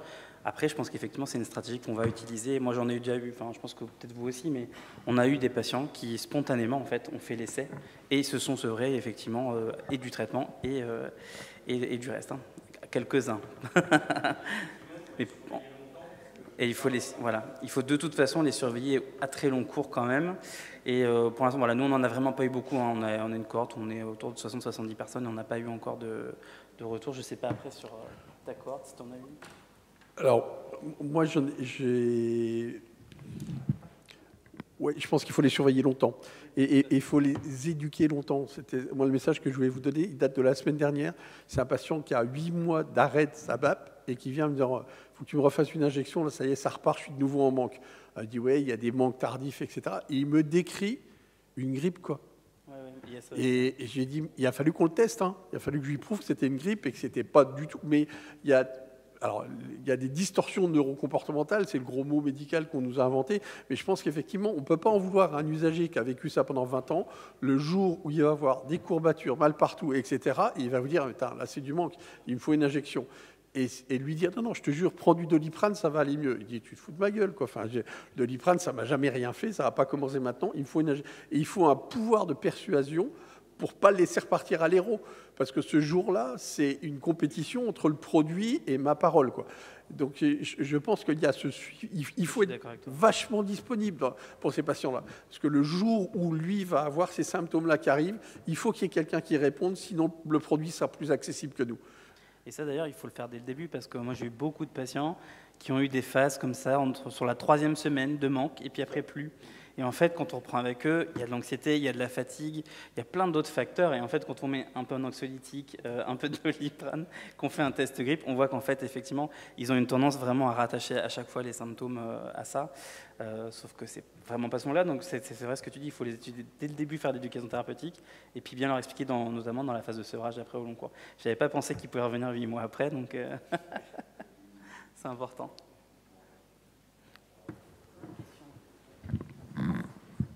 Il y a une question au fond, je crois, et devant. On a largement le temps pour toutes les questions que vous voulez. Bonjour. Le chirurgien orthopédique vous appelle. Bonjour, tu as mis un patient sous BAP, je l'opère, il a mal, je fais quoi? Ça, on peut vous répondre. Et il y a un super poster. Ah non, toi, c'est moi. C'est moi. Eh ben, alors il y a un beau poster, effectivement. Et bientôt un article, ça, on verra. Comment le prendre en charge? Toujours du multimodal, et on peut, ce qu'il faut comprendre, même si ce n'est pas un discours qu'on doit dire aux patients, même en mettant des doses massives de buprenorphine, vous ne saturez pas tous les récepteurs. Les études l'ont montré que même quand on prend 32, alors c'est des comprimés, mais 32 correctement pris, il reste entre 5 et 10% des récepteurs opioïdes qui ne sont pas saturés. Donc vous pouvez aller les chercher en mettant des opioïdes, en montant un peu plus. Le problème, c'est que nous, on a déjà eu des cas où j'ai mis Skenan 10 mg matin et soir. Ah oui, ça marche pas terrible, il faut mettre un peu plus. D'accord? Et puis du multimodal, les INS quand c'est possible, et c'est possible. L'uloco-régional, enfin plein d'actions. Donc c'est possible, et que même, y compris avec de la BAP au plus fort dosage, il reste quelques récepteurs qu'on peut aller chercher. Donc soit parfois en rajoutant soit de la buprenorphine, soit mettre d'autres traitements. Donc c'est toujours possible. La difficulté, c'est qu'effectivement, ça peut paraître compliqué. Et le cas qu'on a eu, c'est plus simple pour le chirurgien de dire ouais, c'est votre injection, démerdez-vous. Et donc le patient, il garde une image négative. D'ailleurs, c'est un patient qui a voulu arrêter en disant j'ai tellement souffert, mais ils n'ont jamais appelé l'ELSA. Ils ne nous ont pas appelé, nous, là où on faisait l'injection. En fait, le chirurgien dit oui, c'est à cause d'injection. Si ça ne marche pas, tant pis pour vous, quoi. Il faut juste faire attention. Mais c'est possible de les prendre en charge. Et les Américains ont publié beaucoup de choses là-dessus. Alors eux, ils parlent beaucoup du Ketorolac, qui est un AINS. Et d'ailleurs, les patients disent finalement, c'est d'autres traitements qui marchent mieux, quoi.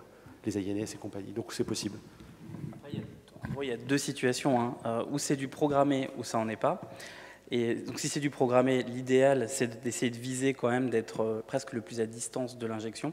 Donc vous visez sur la 4e semaine pour faire le geste qui va être douloureux. Malgré ça, si c'est, on a fait un case report, on a publié un case report, enfin pas publié d'ailleurs, on a vulgarisé un case report. La pauvre dame, elle est tombée, elle s'est fracturée la jambe à J1 de son injection. Donc pas de bol, elle était au pire moment.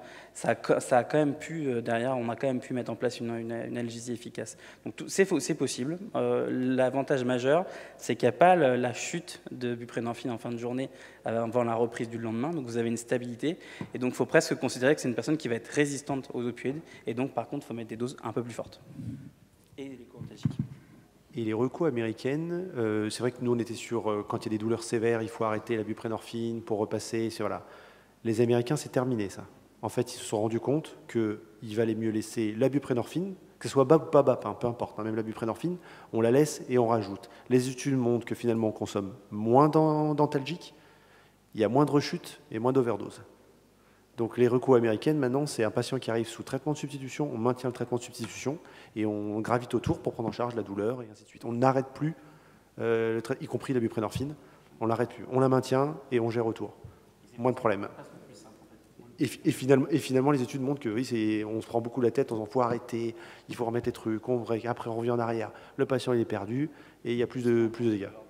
Avec le risque d'overdose, alors dans un contexte certes américain où le danger est un peu plus important que chez nous, mais n'empêche que voilà, les recos américaines, enfin anglo-saxonnes, sont en train de basculer pour dire on n'arrête plus le traitement de substitution.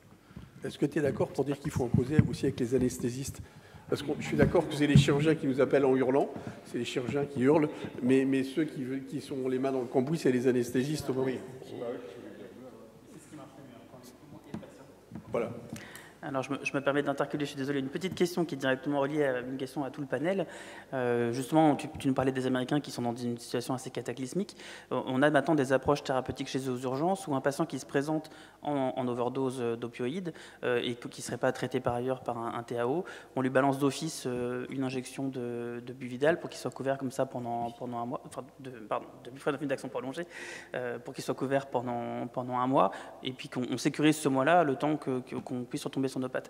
Je voudrais votre avis à tous les quatre, à la limite, sur ce type d'approche, même si ce n'est pas du tout dans ce qui va être recommandé en France. Moi, je vais commencer. Mais la semaine dernière, c'est un officier de police qui m'a demandé de mettre de la BAP pour mettre un mec en garde à vue. En me disant, j'ai pas envie de me faire chier de vous le ramener parce qu'il va être en max, si vous voulez lui faire votre piqûre là, pour que je sois tranquille. C'est un peu ça quand même. Hein. Il faut voir le ministère de l'Intérieur, du coup. Et je me dis, il a tout compris. Il a tout compris. Enfin, il a tout compris, il a pris. Ouais, je pense qu'il faut qu'on évolue. Attends, je trouve que c'est une perspective de RDR, comme tu en parles, c'est-à-dire que là, on verrouille un peu le risque d'overdose pour un mois, un peu plus. Il ne faut pas que ce soit une punition. Voilà. Il ne faut pas dire, tiens, allez, je lui fais sa piqûre, comme ça il ne sentira plus rien, bien fait pour ta gueule, débrouille-toi. Et parce qu'on va l'envoyer à d'autres produits, parce que les patients, si vous ne me permettez pas le festif avec des opiacés, voilà, j'irai chercher de la coke, j'irai chercher autre chose. Enfin, c'est pas grave, quoi, on se débrouille. Les raisons, ils sont là. Mais si on est éducatif, si on est dans le pourquoi pas, mais ça veut dire que la consultation d'addicto, elle est faite avec le patient, et c'est pas l'urgentiste qui injecte en disant qu'on se débarrasse, quoi, et on le fait sortir. Donc on serait un peu dans une optique du confort, on y revient, du patient des urgences qui ne veut pas arrêter de fumer, mais qu'on met quand même sous patch parce qu'il ne pourra pas aller fumer quand il a envie. Là, l'exemple de la garde à vue est assez intéressant, où si on sait qu'il va être incarcéré pendant une semaine ou deux, comme ça, on sécurise et on apporte un certain niveau de confort, le temps de retomber un peu sur dos pieds, quoi. C'est d'autant plus vrai que nos relais qu'on a en prison ou dans des endroits intermédiaires comme ça, ils ne sont pas toujours mobilisables selon l'heure du jour et ils sont tous très occupés. Alors je redonne la parole du coup que j'ai volé. Il y a un micro qui arrive. Le micro.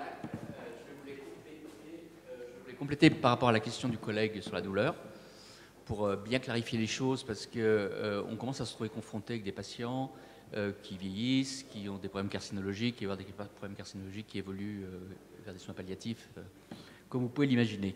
Jusqu'à présent, en effet, ces patients sous buprenorphine, on faisait assez rapidement un switch sur des sulfates de morphine dans les derniers mois de soins de ces patients. Ça se passait parfaitement bien. Alors c'est vrai que là, on change un petit peu la donne. On change la donne, on a tous en tête, et nous, on a une patiente actuellement, toujours plus facile d'illustrer les choses qu'un carcinome hépatocellulaire, avec une thrombosporte, dans un contexte de psychopathologie très sévère qui complexifie toutes les choses, évidemment, mais n'empêche, elle est douloureuse. Bon. Elle ne fait pas bien son immunothérapie, donc l'évolution va être ce qui va être d'une thrombosporte carcinologique. Donc on s'est interrogé, qu'est-ce qu'on fait? Elle était sous BAP, parfaitement stabilisée, alors que c'est une patiente qui mésusait la buprenorphine, donc c'était l'exemple même de l'intérêt de ce traitement.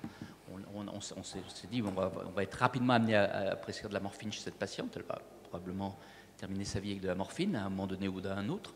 Et comment anticiper les choses? Alors, faut-il, comme vous le dites, considérer qu'on va laisser la BAP au long cours et on va introduire les sulfates de morphine, y compris les poussinques de morphine, etc. Alors, il va falloir expliquer ça quand même aux soignants qui vont être en charge de ça, parce que même pharmacologiquement, ils vont dire mais c'est un peu déconnant votre affaire. Et même s'il y a des récepteurs, j'ai compris, qui restent à saturer, ou est-ce que on revient sur des basiques, on reprend la buprenorphine orale et puis on fait son switch tranquillement, voilà. Quelle est votre position? Quelle va être la position un peu... Je parle bien de ces situations, je ne parle pas de la situation, quelqu'un qui a une douleur qui va durer 1 ou 2 mois ou une semaine, etc., où là on avait bien l'habitude de laisser de la buprenorphine quand on a une crise de colique néphrétique, où on a joué de la morphine, et c'est des situations plus complexes. Vraiment la question de la douleur chronique, cancéreuse ou pas, mais qui n'a pas vocation à disparaître. Oui, enfin là, plutôt même la douleur palliative, c'est presque même pas une douleur chronique. Je pense qu'il faut se baser vraiment pour le coup sur le confort du patient, ça va être le mot du jour, et sur son choix, probablement essayer peut-être de baisser et voir si on peut avoir un confort. Dans tous les cas, je pense que pharmacologiquement, c'est pas un problème de mettre les deux. Ça va peut-être choquer quelques soignants, parce que c'est vrai que ça fait des années qu'on dit qu'il faut absolument pas le faire, et là, nous, on balance que si, pourquoi pas. Je pense qu'il faut vraiment se baser sur l'expérience de la personne. Comme l'a dit Mathieu, dans ces contextes de douleur avec des TAO déjà en place, la plupart des patients dans les case reports disent bien que ce n'est pas la modification des opioïdes qui les soulève le plus. Donc là aussi, peut-être qu'il y a quelque chose à jouer. Alors, on ne peut pas non plus balancer des anti-inflammatoires pendant des années non plus, hein, j'entends bien. Mais peut-être qu'il voilà, y a d'autres solutions. Vas-y. Effectivement, je pense que c'est le confort. Et d'ailleurs, parce que je travaille donc avec Philippe, hein, pour ceux qui... Je crois que cette patiente est revenue demander son injection. Elle est repassée, il me semble, que redemander... Non, elle l'a pas fait, finalement? Parce qu'il me semble... On s'y opposait. Ah, bon. Ouais. Parce qu'il me semble que quand elle est repassée, elle dit « je viens pour faire mon injection », donc je me dis bah, finalement, c'est qu'elle a trouvé un certain confort, un équilibre, précaire, mais un équilibre dans sa prise en charge. Après, je pense qu'il faut, dans le cas comme ça, il faut voir avec le patient. Effectivement, quand ça passe du côté palliatif, on peut effectivement arrêter pour que ce soit plus simple, de pouvoir... ça reste plus simple pour les soignants de prendre en charge. Mais si le patient dit non, je préfère vraiment l'injection parce que ça permet d'abaisser, c'est pas merveilleux, hein, mais dans ces situations-là... On a l'impression qu'avec les BAP, on revient sur le modèle de la méthadone.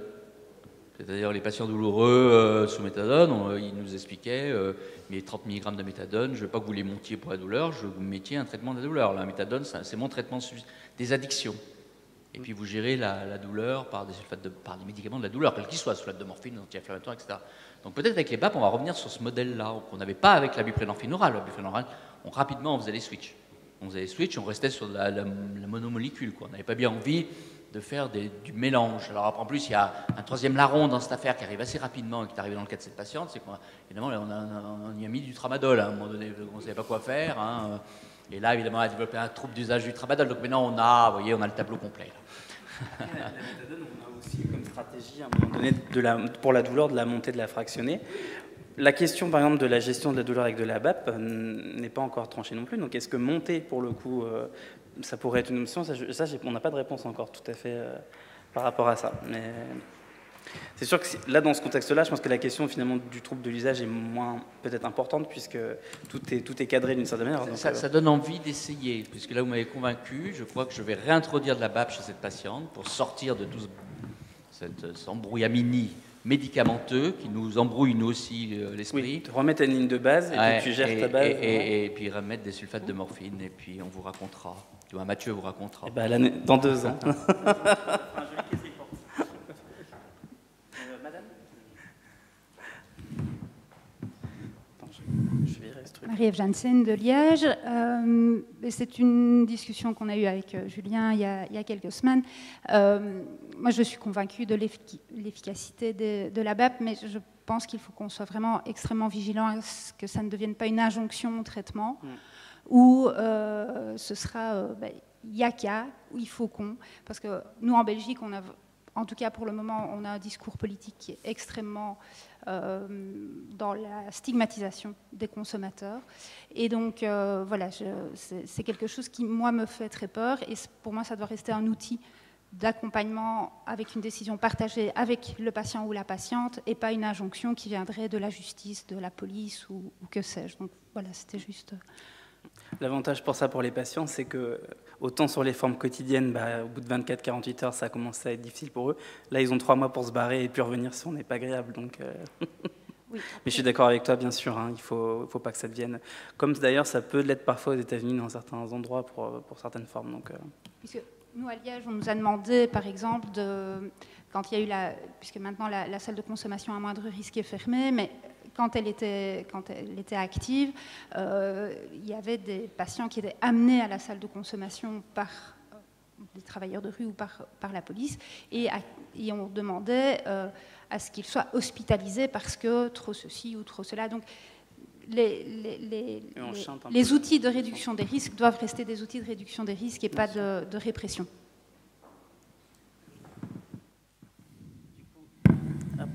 ça fait un peu idéaliste quand je le dis, mais encore une fois, le temps qu'on libère avec la BAP doit servir à l'alliance thérapeutique, en fait. Et si on ne fait pas ça, je pense qu'on rate complètement l'objectif de ce type d'approche, et on valide le discours des personnes qui expliquent que les traitements long-acting éloignent les gens du soin. Je pense que de manière générale, en addictologie, à chaque fois qu'on a essayé de mettre un médicament en se disant ça va marcher tout seul, je prends l'exemple des substituts nicotiniques, les patchs, on a voulu en foutre à tout le monde, ça ne marche pas de mettre un patch sans en parler aux patients, ça n'a jamais marché, et ça ne marchera jamais. Donc je suis tout à fait d'accord avec vous. Il faut se prémunir absolument que ça puisse devenir une condition, par exemple, d'une obligation de soins. Ce serait inacceptable, et je pense quand même que le geste de faire effraction dans un corps avec une aiguille qui serait ordonnée par la loi, j'espère qu'on n'arrivera jamais à ça, on ne sait jamais, ça dépend qui sera élu prochainement. Et par ailleurs, en plus de ça, d'un point de vue thérapeutique, clairement, c'est une voie sans issue. On a encore plein de temps, parce qu'on a tenu notre timing, donc n'hésitez pas si vous avez des commentaires, des remarques, des questions. Merci. Alors moi je suis Bénédicte Julien, psychiatre addictologue à Toulouse, dans un XAPA où on n'a pas encore les modalités de prescription de la BAP, donc j'ai malheureusement pas d'expérience sur ce sujet, j'aimerais beaucoup en avoir. Merci en tout cas pour toutes vos présentations qui sont très éclairantes et qui donnent beaucoup d'espoir. Moi j'ai une question pour Monsieur Chapuis du coup, au sujet du sevrage du tramadol. J'ai longtemps travaillé dans une consulte conjointe avec la douleur chronique, et c'est vrai que c'est des situations extrêmement compliquées pour la question de la décroissance du traitement, voire même du switch, et parfois même les patients qui nous confrontent à un arrêt un peu brutal de leur tramadol. Si j'ai bien compris la question de la racémique avec l'action sur la recapture de la sérotonine et de la noradrénaline, ma question c'est est-ce qu'il y a des recommandations sur quel ISRS éventuellement privilégier dans ce cas-là, et pourquoi un ISRS plutôt qu'un IRSNA du coup? Non, il n'y a pas de recommandation. Dans la douleur, ça c'est plutôt le tableau Lucier-Beaulieu, c'est les ISRS-NA qui marchent mieux sur la voie de la douleur. Donc en fait, quand il y a une problématique de douleur, il faut plutôt viser un ISRS-NA. Si par contre, il n'y en a pas, ce qui est quand même assez fréquent, quand c'est vraiment de l'anxiolyse, dans ce cas-là, un ISRS classique. À titre perso, j'ai plus sertraline parce que c'était... Enfin, quand il y en avait, maintenant c'est revenu. Mais après, il n'y a pas... Vous mettez ce que vous voulez, ce que le patient a peut-être déjà eu ou pas, ce qui a fonctionné ou pas. Après, il faut... Voilà. Comme il y a beaucoup d'anxiété, la plupart du temps quand même, il y a quand même un fond anxieux. Dans les études, il y a toujours ce fond anxieux. Et effectivement, ça traite les douleurs, l'anxiété et ainsi de suite. Prendre un qui a une indication trouble anxieux généralisé, mais pas la prégabaline. Donc du coup, voilà, sertraline, mais vous pouvez mettre après la paroxétine, fluoxétine, après ce que vous voulez. Et par contre, quand il y a une action douleur, il faut l'action noradrénergique pour que ça puisse fonctionner sur la voie de la douleur. Ça marche mieux. Merci.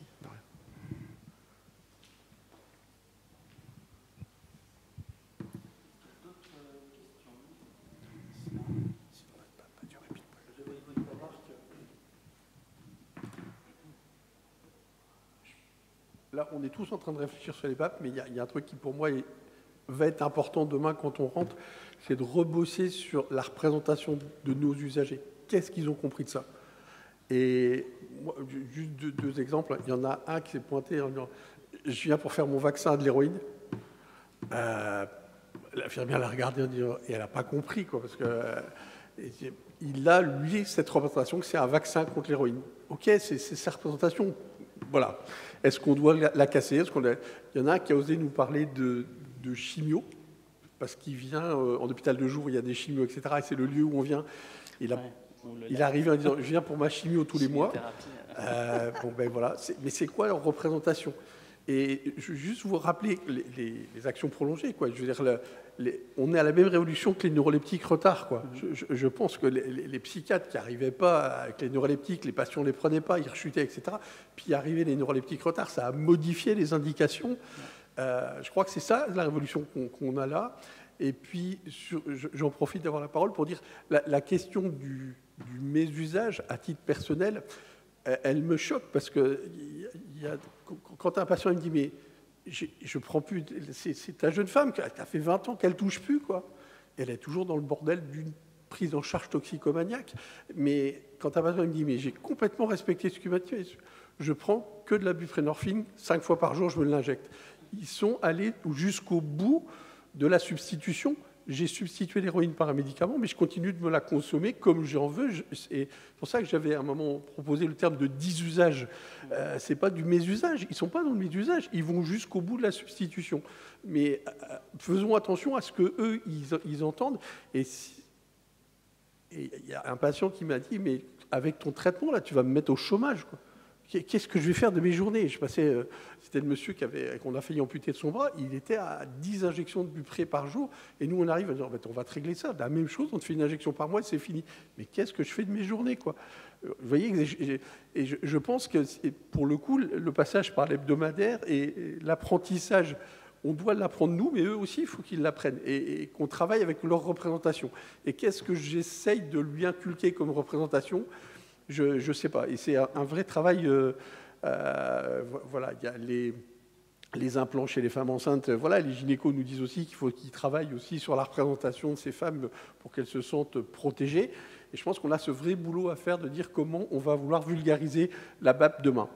Oui, puis c'est intéressant dans ce que tu dis, c'est que tu avais raison, dans des études, la plupart des patients pour l'instant qui sont dans les protocoles, ils ont des suivis longs. Nous, les nôtres, ils ont majoritairement plus de 50 suivis.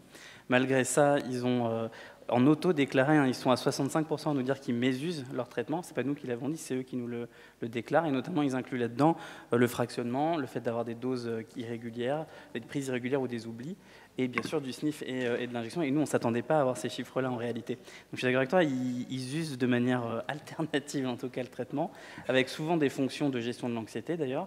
Et d'ailleurs, c'est là où ces patients-là, en fait, on remarque quand on les inclut en BAP, certes, ils n'ont plus de sevrage, mais ils n'ont plus de quoi gérer leur anxiété. Et c'est là où on a des tableaux psychiatriques presque qui réémergent. Donc il y a à la fois, je pense, on va mieux comprendre peut-être, on va se mettre à mieux recomprendre nos patients. En tout cas, on prend plus de temps pour analyser ces éléments-là, qui étaient un petit peu moins, peut-être de notre faute d'ailleurs, mais de moins actualisés, en tout cas dans nos évaluations. Donc ouais, un vrai travail sur ces éléments-là de compréhension. Oui, et tu as bien raison qu'il faut aller regarder les représentations qu'ils peuvent en avoir, en se méfiant de nous et de notre biais de correction, parce que, bien évidemment, les représentations que nous, on a et qu'on veut leur projeter, leur inculquer, eh bien, elles nous échappent. Tant mieux ou tant pis, je ne sais pas encore. En tout cas, quand on regarde les résultats, nous, on a séparé ceux qui étaient mésuseurs ou pas. La rétention, elle est identique dans les groupes et ils ont globalement une rapidité de stabilisation qui est la même. Donc finalement, il n'y a pas de profil, quoi. Quel que soit le patient, je pense que tu as raison, il ne faut pas faire les mêmes erreurs qu'en psychiatrie. Arrêter de dire qu'on réserve ça aux patients les plus difficiles ou les plus non observants et puis le proposer à tout le monde et notamment, comme dans ton expérience, le proposer dès le début, en fait, dès le démarrage. Je pense qu'il n'y a pas de raison de les priver d'un truc qui les stabilise bien plus vite et de manière bien plus efficace.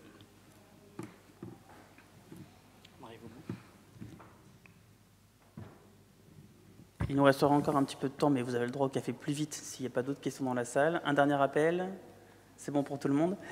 Merci aux organisateurs du congrès, merci à Camérus d'avoir organisé ce symposium, merci au panel pour les présentations et les échanges, et merci à la salle pour les questions et pour votre attention.